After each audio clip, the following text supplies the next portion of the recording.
இது அனைத்துமே என் வாழ்க்கையில் நடந்திருக்கு. இவர்னால என்னோட வாழ்க்கையே மாறி இருக்குன்னு கூட சொல்லலாம்.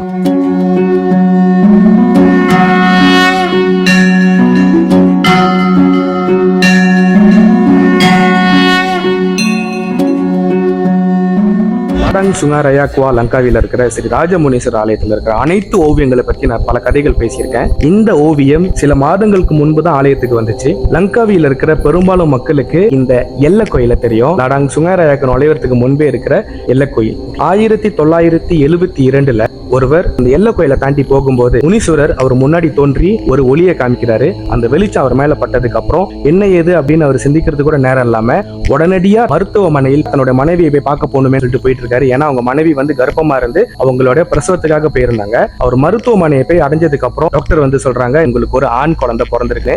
அப்போ இவருக்கு ஒரு எண்ணம் தோணுது, ஒருவேளை நம்ம முனீஸ்வரர் நம்மளுக்கு கொடுத்த அருளால தான் நம்மளுக்கு இந்த ஆண் குழந்தை பிறந்திருக்கு போல.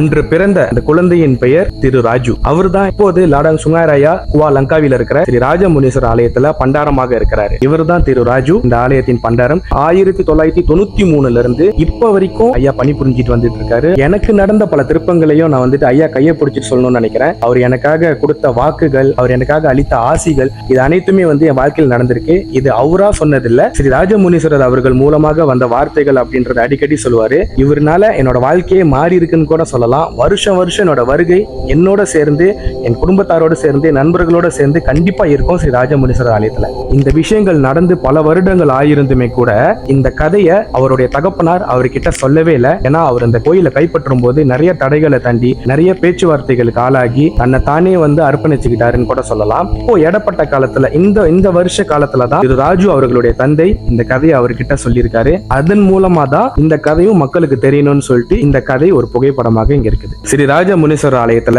மதுரை வீரன் இருக்காரு, சங்கிலி கருப்பர் இருக்காரு, ராவணன் இருக்காரு, பேச்சாய் அம்மா இருக்காங்க, ஜடாமுனி இருக்காரு, ஆதிபராசக்தி இருக்காங்க, போதி தர்மர் இருக்காரு, வராகி அம்மன் இருக்காங்க, கருமரி அம்மன் இருக்காங்க, நாகதேவி இருக்காங்க, மகாகாளி இருக்காங்க. இன்னும் 2 தெய்வங்கள் வரப்போறாங்க. நம்ம எந்தெந்த தெய்வங்களை பத்தி பேசியிருக்கோம் அப்படின்றது நம்ம ஃபாலோ பண்ணிட்டு இருக்கிறவங்களுக்கு தெரியும். இன்னும் பேசாத தெய்வங்களை பத்தியும் நம்ம கண்டிப்பா பேசுவோம். அடுத்து வர இருக்கக்கூடிய தெய்வங்களை பத்தியும் நம்ம கண்டிப்பா பேசுவோம். உங்களிடமிருந்து விடைபெறுவது நான் உங்கள் வீர தமிழன்.